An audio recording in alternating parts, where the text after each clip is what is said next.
This episode is brought to you by Pause, Breathe, Reflect, the app that can help bring more mindfulness to your everyday moments.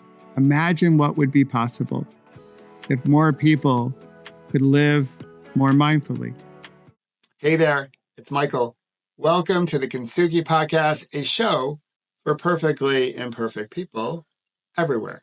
So who's ready for a little football? This weekend we head into Super Bowl Sunday, a nice little diversion from the political kerfuffle we're all dealing with here in the States, and we place our attention on New Orleans, this year's home of the modern-day gladiator battle in the Coliseum, known as the Super Bowl, and a weekend that's filled with predictions. I'm reminded of a Danish quote that says, "Making predictions is difficult, especially about the future. But that doesn't stop us from trying, doesn't stop all the gurus from ESPN trying to prognosticate what will happen in the game. Will it be the Chiefs winning their third straight victory, which has never been done before, or will it be fly, Eagles fly?" People will predict how many times will we see Taylor Swift, or how many times will Kendrick Lamar diss Drake in his halftime show? That will be interesting. We'll also make predictions about what commercials will be the best, because after all, we watch the game for the commercials.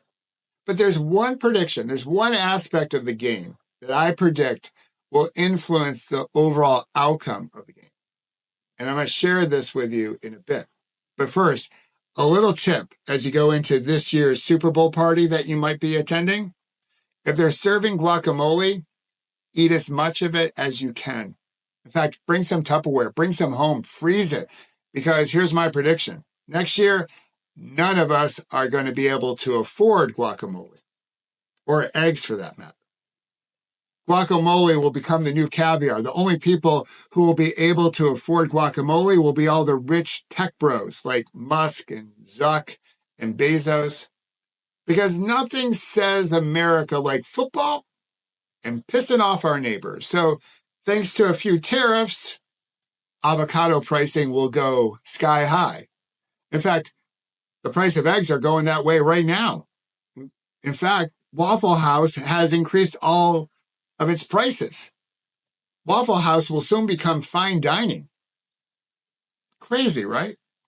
But that's not the purpose of this episode, to make predictions about economic futures. Although I do think guacamole will become the new caviar.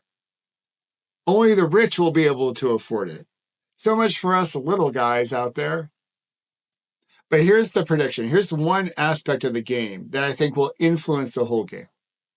Of course, going into the game, both the Chiefs and the Eagles want to win the Vince Lombardi Trophy.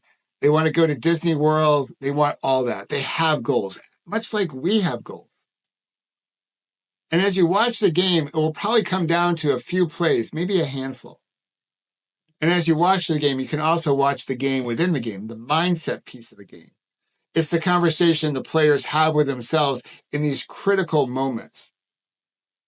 In Us Magazine, there's a feature that celebrities are just like us.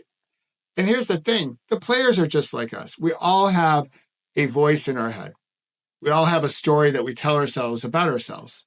And when that's healthy, we can perform when the pressure's on. But when it's not, you don't meet the moment. So watch for that. Also, watch the game outside the game, where all the growth happened. All those stories about challenges that the players faced, maybe during the off season. This growth can be messy and difficult and can feel unsettling. It can feel like we're unraveling, or maybe even a little dumb as we learn something new. But growth is meant to be hard because it's clearing out space for the new to emerge. So as you watch the game, there's the game, offense, defense, special teams, 100 yards, but there's also the game within the game and the game outside the game. And this prediction I have ties to many of these aspects. Again, both teams want to win the trophy. They want to be Super Bowl champs. But the team that can hold that goal loosely will win.